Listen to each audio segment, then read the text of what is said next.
네, 이제 오늘 말씀은 이제 요한복음 맨 마지막 장이에요. 21장 말씀이고, 이제 21장 1절부터 25절 말씀이고, 오늘도 뭐 이 말씀 나누기 전에 먼저 지난번에 사실 요한복음 전체적으로 보긴 해야 되는데, 이제 예수님이 십자가에 못 박히는 장면까지 우리가 봤었죠. 그리고 예수님이 다시 죽으신 다음에 부활했어요. 다시 살아나셨어. 살아나셔가지고 이걸 우리가 어떻게 할 수 있냐면 제자들이 예수님을 만났어요. 그리고 심지어 의심했잖아요. 도마 같은 경우는 내가 예수님의 십자가에 못 박힌 그 손하고 여기다 못 박히거든요. 손하고 허리에 창을 찔렀잖아요. 허리에 손가락을 넣어보지 않고는 내가 못 믿겠다. 그러니까 죽은 사람이 다시 살아날 거라고는 아무도 생각하지 않았거든. 그래가지고 이렇게 의심하고 있을 때 예수님이 나타나셔가지고 이제 도마한테 네 손가락을 내 팔과 허리에 넣고서 나를 믿어라. 그러니까 도마가 넣었다 뭐 안 넣었다 이런 말은 없어요. 근데 중요한 건 도마가 믿었다는 거죠. 그러니까 사실 보통 죽은 사람이 살아나지 못하니까 아무도 믿을 수 없는 일이었는데 본 사람들은 믿었다는 거예요. 예수님이 부활하신 것을. 그리고 나서 예수님께서 약속을 주시는데 뭐냐면 내가 너에게 성령을 주겠다. 이 성령님은 누구냐면 예수님이 육체를 가지고 계시잖아요. 육체를 가진 존재는 우리와 계속 함께 있을 수가 없어요. 근데 영적인 존재는 육체에 제한 받지 않잖아요. 사람 속에 들어갔다 나갔다 할 수 있고, 그렇기 때문에 이제 세상에는 많은 영적인 존재들이 있을 수도 있어요. 그래서 뭐 공포 영화 같은 데 보면 거기에 뭐 귀신 같은 게 있잖아요. 그죠? 사람 안에 막 들어오기도 하고 그러잖아요. 근데 이런 것들은 우리의 인생을 힘들게 하죠. 영화도 보면 우리를 좋은 방향으로 이끌진 않아요. 행복한 방향으로. 근데 하나님의 영, 이건 성령님은 우리 안에 들어오시는데 우리를 좋은 방향으로 이끈다는 거예요. 세상에는 악령이 존재하고 선한 영이 존재하는데 이 선한 영이 누구냐? 결국에는 우리가 알 수 있는 건 하나님의 영이시다. 성령님이시다. 성령님을 너에게 주겠다. 그래서 예수님이 육체로 우리 함께 계실 수 없겠지만 영으로 함께 계실 수 있는데 그분이 성령님이신 거예요. 이런 약속을 하시고서 이제 예수님이 또 사라지신 거예요. 이렇게 제자들은 계속 예수님을 기다리고 있죠. 근데 예수님이 나타나지 않는 거야. 그러면서 성령님도 주신다고 했고 예수님 부활하긴 했는데 실질적으로 내 삶에 무슨 변화가 일어난 것도 아니고 어떤 정말 로마를 막 예수님이 오셔가지고 로마를 물리치고 이스라엘 나라를 새롭게 세우고 그리고 예수님의 제자들이 높은 그 자리에 막 올라가고 이런 막 이벤트성 뭐 진짜 놀라운 일들이 일어나진 않는 거예요. 여전히 우리는 가난하고 유대 사람들이 여전히 우리를 죽이려고 하고 예수님은 부활하셨지만 아무 의미가 없다고 생각이 들 수도 있죠. 그러는 가운데 이제 21장에 이제 어떤 일이 이제 진행되어집니다. 21장 1절에 이렇게 얘기하고 있어요. 그 뒤에 예수께서 디베랴 바닷가에서, 이 디베랴라는 것은 갈릴리 바닷가를 얘기해요. 이제 여러 가지 이제 디베랴 지방에 있는 호수인데 사실은 호수인데 너무 크다 보니까 바다라고 표현한 거거든요. 그래서 정확하게 얘기해서는 갈릴리 호수죠. 이제 호수에 다시 제자들에게 자기를 나타나셨는데 그가 나타나신 경위는 이러하다. 그러니까 예수님이 이러한 일이 끝난 다음에 예수님이 다시 나타나 주셨어요. 제자들을 만나 주셨어. 이제 특별한 만남이에요. 그래서 그 얘기를 오늘 같이 하도록 하겠습니다. 2절에 보니까 시몬 베드로와 쌍둥이라고 불리는 도마와 의심하는 도마, 베드로, 도마, 갈릴리 가나 사람 나다나엘. 이거 요한복음 1장에 나오는 사람이거든요. 나다나엘. 그리고 세베대의 아들들 누구냐면 야고보, 요한을 얘기해요. 그리고 또 다른 두 사람이 한 자리에 있었다. 그러니까 모두 몇 명이죠? 7명. 네. 7명이 같이 있었어요. 근데 무슨 일이 일어났냐면 이 중에서 3명은 뭐냐면 어부였어요. 출신이. 그러니까 베드로도 어부 출신이거든요. 23절에 시몬 베드로가 그들에게 말하기를 나는 고기를 잡으러 가겠어. 얘기하는 거야. 왜냐하면 아무 일도 일어나지 않죠. 이렇게 마음도 좀 그러면 마음이 어떻겠어요? 편안하지는 않잖아, 그냥. 그러니까 뭔가 해야 되겠다는 생각이 들잖아요. 근데 뭔가 해야 된다고 생각이 들 때 내가 제일 편리한 일을 하는 거예요. 원래 직업이 어부였으니까 그럼 물고기나 좀 일단은 뭐 아무 일도 일어나지 않으니까 일단 우리 물고기나 잡으러 가자. 난 물고기나 잡으러 갈 거야. 그랬더니 그랬더니 거기 어부 출신 2명 더 있잖아요. 3명이라고 했잖아. 세베대 아들들 야고보 요한도 어부 출신이거든요. 그러니까 그리고 같이 있던 사람들도 그래 우리 다 같이 가자 그러면 해가지고 우리도 함께 가겠어 하고 말을 했어요. 그래서 같이 배를 탔어요. 그때 배는 아주 큰 배는 아니고 이렇게 좀 그래도 뭐 7명 이렇게 타가지고 이렇게 물고기 잡을 수 있는 그물을 낼 수 있는 그 정도 배는 되겠죠. 근데 그날 밤에 물고기를 잡는데 한 마리도 잡지 못하는 거야. 한 마리로 잡지 못할 때 베드로나 제자들은 생각이 떠오르는 내용들이 있어요. 그게 뭐냐면 예수님을 처음 만났을 때 어떤 일이 있었거든. 그 내용을 잠깐 볼게요. 요거는 이제 누가복음이라는 누가가 쓴 복음서에 이제 기록되어 있는데 보겠습니다. 5장 3절에 예수께서 그 배 가운데 하나인 시몬의 배에 올라서 시몬은 베드로를 얘기해요. 그러니까 배가 있는 거죠. 그에게 배를 뭇에서 좀 떼어놓으라고 그러니까 이 뭇이라는 것은 이 육지를 말해요. 육지에서 좀 떼어놓으라고 하신 다음에 배에 앉으시어 무리를 가르치셨다. 같이 모여 있는데 그 비를 좀 뒤로 가가지고 말씀을 가르치시는 거죠. 4절에 예수께서 말씀을 그치시고 시몬에게 말씀하셨어요. 깊은 데로 나아가 그물을 내려 고기를 잡아라. 근데 5절 이제 5장 5절에 시몬이 대답하기를 선생님 우리가 밤새도록 애썼으나 아무것도 잡지 못했습니다. 그러니까 지금 오늘 밤과 예수님을 만났을 때 그때도 비슷한 일이 있었던 거예요. 그 비슷한 일이 있으면 생각이 떠오르거든요. 사람은 자연스럽게. 그렇지만 선생님의 말씀을 따라 그물을 내리겠습니다. 그런 다음에 그대로 하니까 많은 고깃대들이 걸려들어서 그물이 찢어질 지경까지 된 거예요.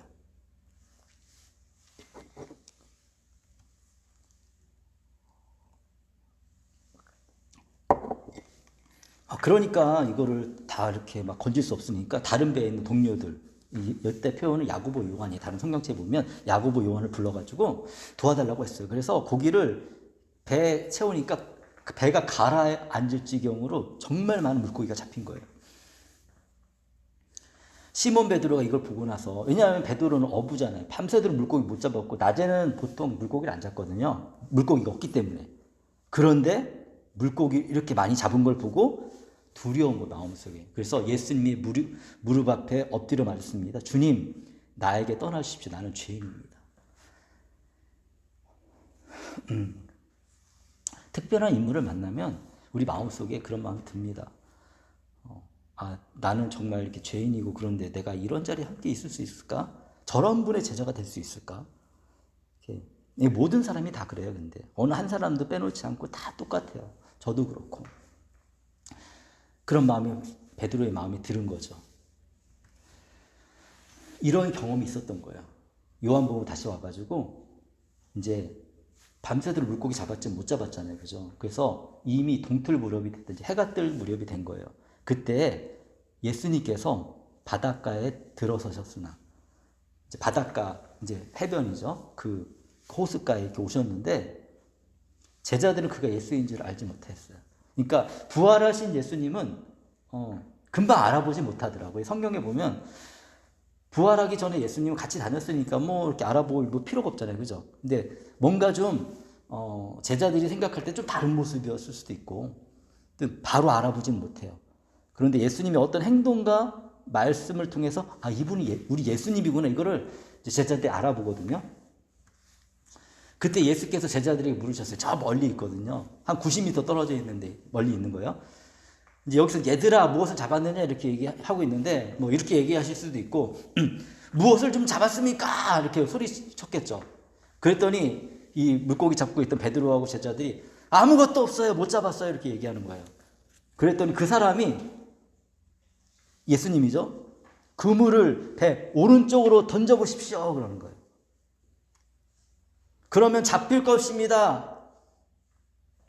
그래가지고 뭐 밤새도록 못 잡았으니까 한 번 더 던져보자 하고서 제 제자들이 그물을 오른쪽으로 딱 던졌는데 고기가 걸린 거예요. 너무 많이 잡은 거예요. 그물을 끌어올릴 수 없을 정도로 많이 잡힌 거예요. 무슨 생각이 떠오를까? 예수님과 처음 만났던 그 첫 만남이 당연히 떠오르죠. 제자들이니까. 그러니까 여기서 예수님이 사랑하시는 제자, 이거는 이 성경을 쓴 사도 요한을 얘기해요. 요한이 말했어요. 아, 주님이시다! 그러는 거예요. 그랬더니 베드로는 행동하는 사람이거든요.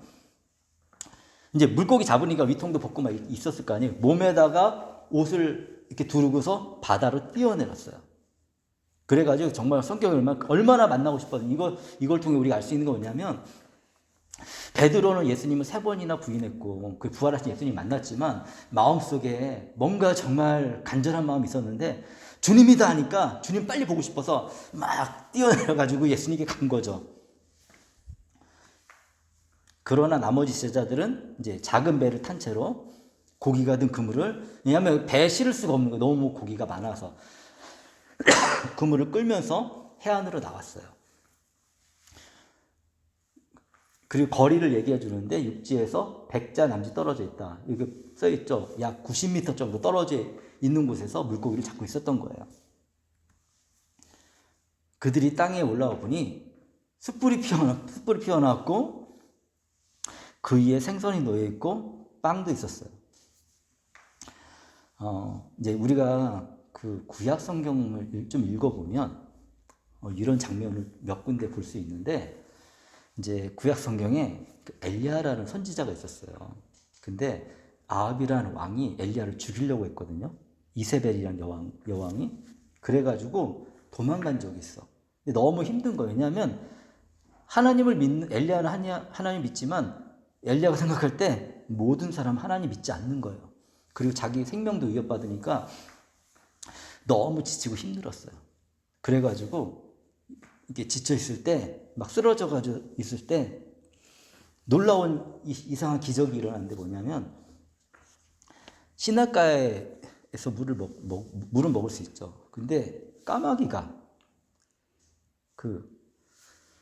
그때 먹을 수 있는 이제 우리 한국말로 하면 빵 같은 거를 갖다 준 거예요. 그걸 먹으면서 몸을 회복한 일이 있었거든요.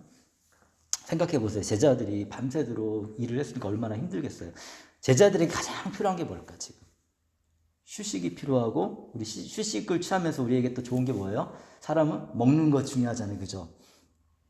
아주 진수성찬은 아니에요, 이것이. 그렇지만 아주 적절하게 영양분을 공급받을 수 있는, 쉬면서 이 배고픔을 채울 수 있는 아주 거칠지만 작은 것들을 따뜻한 불을 피워놓고, 그리고 생선을 준비하고 빵도 주시고, 이것이 뭐냐면 우리 예수님의 마음이라는 거예요. 이런 신이 어디 있어요? 진짜 생각해 보세요. 뭔가 신을 위해서 우리가 헌신을 많이 요구하지, 우리가 지치고 힘들 때 우리를 이렇게 돌봐주시는, 그리고 우리에게 먹을 것을 공급해 주시고 우리를 살펴주시는 그런 따뜻한 마음을 가진 그런 분이 우리 하나님 아버지다. 저는 이것만으로도 굉장히 위로를 받게 됐습니다.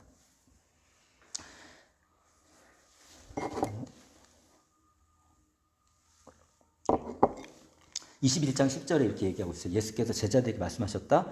너희가 지금 잡은 생선을 좀 가져온다.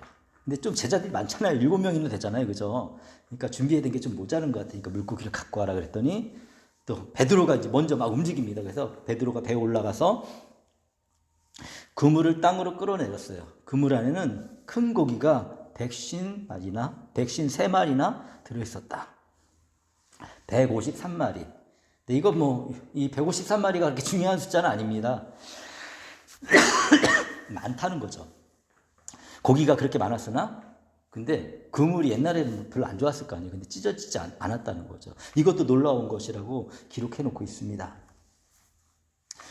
이제 다 식사를 했어요. 이제 식사를 하죠. 예수께서 그들에게 말씀하셨어요. 와서 아침을 먹어라. 제자들 가운데 아무도 감히 선생님 누구십니까? 묻는 사람이 없었어요. 왜냐하면 이제 다 알아본 거죠. 예수님이시다. 왜냐하면 경험을 통해 아는 거잖아요. 우리 신앙은 그냥 지식적인 알미 아니에요. 정말 예수님이 그러신 분이신가? 우리 삶을 통해 경험하게 되거든요. 정말 저는 살아보면서 정말 그렇더라고요. 예수님 믿는 사람을 통해서도 경험하기도 했고, 그리고 정말 힘들고 어려울 때 하나님께 기도했을 때 내 안에 이루어지는 일들을 통해서 정말 나를 사랑하시고 내 삶을 이렇게 인도하시는구나, 이거를 굉장히 많이 느꼈습니다. 예수께서 가까이 오셔서 빵을 집어서 그들에게 주시고 이와 같이 생선도 주셨다. 먹이시는 거죠, 이렇게. 그 다음에 여기서 얘기하는 14절에 예수께서 죽은 사람들 가운데 살아나신 뒤에 제자들에게 자기를 나타내신 것은 이번이 세 번째였다. 요한복음에서 세 번째였어요, 이게.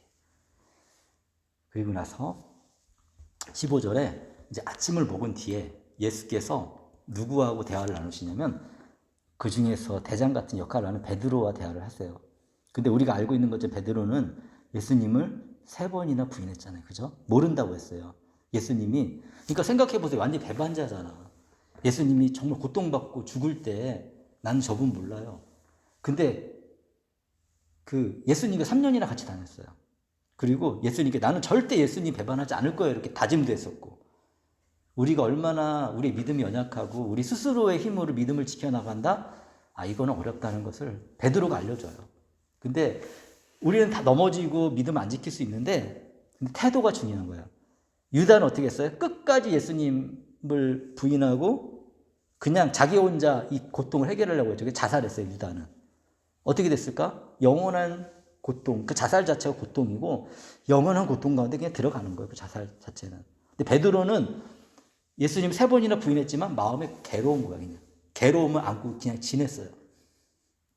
부활을 했는데 뭐 나서기도 좀 그렇고, 예수님 3번이나 부인한 거 뭐 예수님 다 알고 계시고 내가 예수님에서 뭘 할 수 있지? 생각하고 있을 때 예수님 베드로에게 딱 물으시는 거예요. 요한의 아들 시몬아, 내가 이 사람들보다 나를 더 사랑하느냐?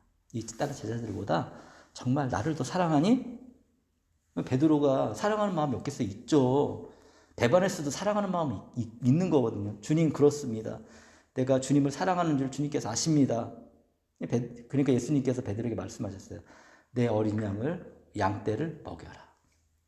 여기서 내 어린 양떼는 앞으로 이제 예수님을 믿고 따를 사람들을 말해요. 이 먹인다는 것은 돌보다는 뜻을 가지고 있거든요.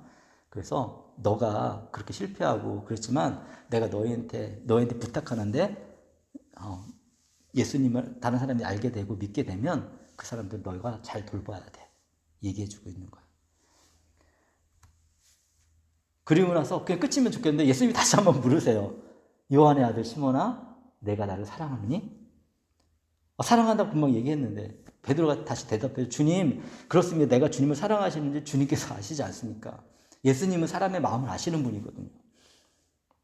그러니까 예수님께서 말씀하셨어요. 내 양떼를 쳐라. 치라는 거는 때리라는 게 아니라 이게 잘 돌보라는 뜻이에요. 이것도. 양떼를 치다, 뭐 숫대를 치다, 이거는 숫대가 먹을 곳으로 이렇게 인도해주고 이렇게 먹을 것을 돌봐주고 이런 뜻이에요. 때리다는 뜻이 아니에요, 여기서.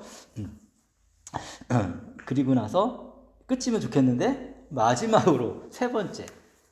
예수님은 그러니까 베드로가 3번 부인했잖아요. 그래서 그러신 것 같아요, 제 생각에. 그러니까 3번 물으시는 거예요, 베드로한테. 요한의 아들 시몬아, 내가 나를 사랑하느냐. 그때 베드로는 예수께서 내가 나를 사랑하느냐 하고 3번이나 물으시니까 불안해서, 마음이 불안해가지고, 주님께서 모든 것을 아십니다. 그러므로 내가 주님을 사랑하실 줄 주님께서 아십니다. 예수께서 그에게 말씀하셨어요. 내 양떼를 먹여. 똑같아요. 너가 돌봐주면 돼, 이제. 너는 나를 부인하고 실패했지만 그거 갖고 거기 매이지 말고 내가 너에게 명령한 것을 너는 지켰으면 좋겠어. 이 말씀 하시는 거죠. 인간이 완벽하면 얼마나 좋겠습니까? 근데 다 실패하고 넘어지고 쓰러지고 그러는 거예요. 근데 그 가운데서도 우리에게 맡겨진 사람들, 내 주변의 이웃들에게 조금씩 사랑을 이제 흘려보내는 거죠. 저도 그랬어요. 저도 예수님 20살 이전까지 예수님 몰랐기 때문에 정말 이기적이었고, 예수님 믿어도 근데 20살 이후에 이기적이 아니었을까? 이기적이었어요, 저도. 예수님과 3년 같이 예수님과 돌아다녔는데 베드로가 실패하는 것처럼 저도 굉장히 많은 실패를 겪었었습니다. 예수님을 잘 믿어도 군대 갔다가, 군대에서 신앙생활 잘했거든요. 새벽 기도도 막 나오고 그랬어요. 새벽에 하나님께 기도도 하고 혼자 미래가 걱정되니까. 그래서 하나님이 은혜 주셔가지고 대학교도 다시 편입할 수 있도록 도와주셨고, 학교를 다니는데 가정에 어려운 일이 닥쳤거든요, 제 안에. 제가 예수님을 배반했거든요.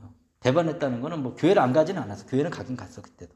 근데 내가 하나님 안에 마음에 정한 게 있거든요. 예수님 믿으면서, 이제 앞으로는, 이렇게 담배 피는 거는 건강에 안 좋으니까, 하나님 주신 내 몸을 버리는 거니까 피지 말자. 그리고 술도 먹는 거 좋긴 한데, 이 술이 자꾸만 저를 끌고 가더라고요, 제 인생을. 그리고, 이렇게, 좋은 거보다는 안 좋은 방향으로 인도하더라고요. 그래가지고, 술도 먹지 말자. 마음을 정했어요. 근데 어려운 일이 닥치니까, 담배도 피우고, 술도 마시고, 막, 그렇게 한 달 정도 이렇게 보냈거든요. 근데 한편으로 마음속에 그런 게 있었어요. 그리고 생활도 이제 좋지 않았죠. 이제 뭐, 막, 신앙생활도 잘 안 하고 막 그랬었는데, 근데 한켠에는, 내가 이러면 안 되는데, 하나님 내게 주신 은혜가 있는데, 그랬을 때, 하나님은 저를 사랑하셨어요. 때로는 저를 힘들게 하시기도 해요. 그래서 갑자기 제 신장에 뭐냐면 돌이 생긴 거예요, 그때. 그래서 굉장히 아프거든요. 어느 날 밤에 술 잔뜩 먹고 와서 쓰러져서 자는데 새벽에 아파가지고 병원에 실려가면서 알았어. 이건 신호다. 너 그렇게 살면 안 돼. 그런데 어떻게 돌아가야 될지 모르는 거예요. 근데 하나님이 우연히 거리에서 또 저를 돌봐줬던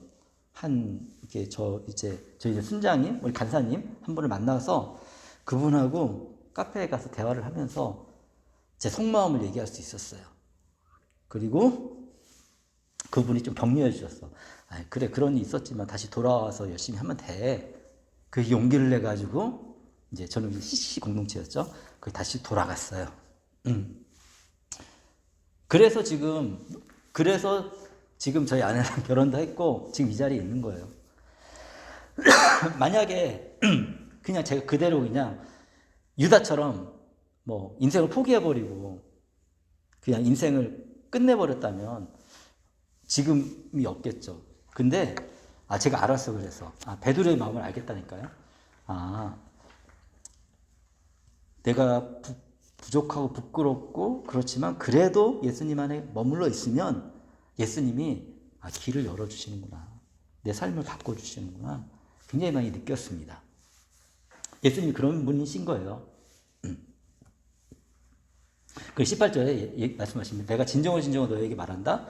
이 진정으로는 이렇게 우리 기독교에서 아멘이라는 단어가 있는데 그 단어예요. 그렇게 하겠습니다라는 뜻도 있고 진정으로라는 뜻도 있는데 내가 젊어서는 스스로 띠를 띠고 내가 가고 싶은 곳을 다녔으나 그러니까 뭐냐면 어부도 했다가 예수님 막 쫓아다니고 막 이게 자기 마음대로 했다는 거예요. 그런데 내가 늙어서는 이제 나이가 들어가면 들어갈수록 남들이 내 팔을 벌릴 것이고 이제 다른 사람의 필요에 의해서 네가 팔을 더 벌릴 것이고 그리고 또 너를 묶어서 내가 바라지 않는 곳으로 너를 끌고 갈 것이다. 왜냐하면 베드로는 좀 죽음을 이렇게 보통 사람이 생각할 때는 행복하게 죽은 건 아니에요. 왜냐하면 로마 시대에 많은 사람들이 예수님 믿었는데 로마의 왕들이 예수님을 안 믿었거든요. 스스로 생각하길 자기들이 신이라고 생각했기 때문에 세상에 두 개의 신은 존재할 수 없고 그리고 기독교인들이 도덕적으로 잘 살았거든요. 근데 불편한 거예요. 로마 사람들은 뭐를 죽이냐면 막 사람들 죽이는 경기도 즐기고 그리고 성적으로도 굉장히 문란한 그런 도시였거든요, 로마가. 그러니까 그런 거에 대해서 잘못됐다고 얘기하고 그리고 이 사람들은 뭔가 황제를 막 숭배해야 되는데 황제 숭배하지 않고 예수님을 믿고 그러니까 기분이 나빴던 거지. 그래서 많은 기독교인들을 죽였어요. 그때 베드로도 죽임을 당했어요. 베드로는 예수님 십자가에 똑바로 이렇게 죽었다고 얘기하는데 이렇게 못 박혔잖아요. 베드로는 나는 예수님처럼 죽을 수 없어. 이렇게 나는 거꾸로 못 박혀 죽겠다. 뭐 이런 전설이 있어요. 그래서 거꾸로 못 박혀 죽었다는 얘기가 있는데 어쨌든 예수님이 십자가에 못 박혀 죽을 때 두려워서 벌벌 떨던 사람이 이제는 부활하신 예수님을 만났고 많은 것들을 경험하면서 자기 목숨보다도 이 신앙을 중요하게 여겼습니다. 그럼 베드로의 인생은 정말 비참하고 안 좋은 인생이냐? 그렇지 않아요. 충분하게 좋은 사람들과 함께 행복한 시간을 보냈고요. 죽음 뒤에 우리 또 신앙은 뭐냐면 죽음 뒤에 때로는 우리의 죽음이 그렇게 비참하게 죽을 수도 있지만 죽은 뒤에 영원한 삶이 있다는 거죠. 그러니까 죽음도 두렵지 않은 거예요. 죽음이 두렵지 않으니까 이 땅의 삶도 충성스럽게 열심히 사는 거죠. 이게 기독교인의 또 삶이기도 합니다. 선한 일을 하면서 사랑하면서 용서하면서. 왜냐하면 용서를 하게 되는 이유는 뭐냐면 내가 용서받았거든. 그러니까 용서하는 거예요. 인간은 굉장히 교만해가지고 뭐냐면 교만하다는 거는 자기중심적이어서 다른 사람 용서 안 하거든요. 저도 그런 게 막 제 안에서 막 올라올 때가 있어요. 그런데 이런 말씀을 통해 생각해 볼 때, 나도 이런 형편없는 사람이었는데, 예수님이 용서해 주셨는데, 내가 누구를 자꾸만 판단하고 자꾸만 이렇게 할 필요가 있어? 이런 생각을 하는 거죠.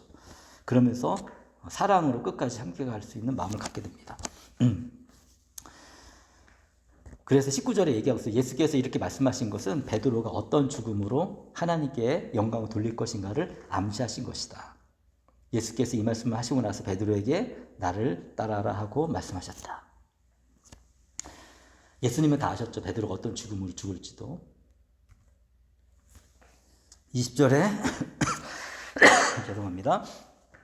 베드로가 돌아다 보니 예수께서 사랑하시는 제자가 따라하고 있었어요. 누구냐면 이 요한복음을 쓴 사도 요한을 얘기하고 있어요. 이 제자는 마지막 만찬 때 예수의 가슴에 기대어 주님을 넘겨줄 자가 누구입니까? 하고 물었던 사람이에요. 바로 사도 요한이죠.